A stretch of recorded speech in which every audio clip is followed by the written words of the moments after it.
الكرة العراقية لم تقف عند حدود الاتحاد، يعني الاتحاد كرة القدم شأن الحياة العامة في البلاد، الحياة العامة في البلاد تعاني من مشاكل كثيرة في مختلف المجالات ومن ضمنها المنظومة الرياضية.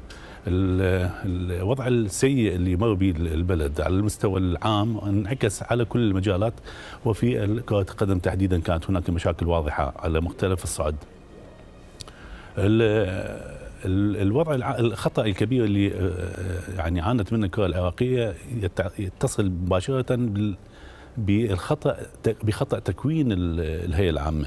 الهيئة العامة هي من جاءت بهذه الاتحادات تباعا من 2003 لحد الآن، وفي كل الخيارات كانت غير موفقة على الإطلاق. يعني في كل المرات السابقة لم تكن هناك خيارات موفقة، ليس على مستوى رئيس الاتحاد وإنما على مستوى المكتب التنفيذي ككل، وبالنتيجة المحصلة تكون هكذا، المحصلة تكون سيئة والانعكاسات سيئة أيضا. هذا هو الذي يحدث اليوم، وما حصل في أربيل هو يعني امتداد لما سبق على مستوى كرة القدم وعلى مستوى الاتحادات اللي شغلت هذه المواقع في المرات السابقة.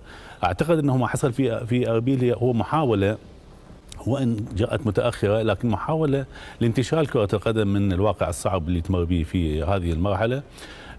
يعني التقرير تحدث عن مستقبل الكرة العراقية ومعالجة الأخطاء اللي مر بها. أنا أعتقد أنه المسألة لم تكن تتعلق بمستقبل الكرة العراقية ومعالجة الأخطاء بقدر ما كانت تتصل بمحاولة إنقاذ ما يمكن إنقاذه على مستوى المتواجدين في المكتب التنفيذي للاتحاد العراقي لكرة القدم.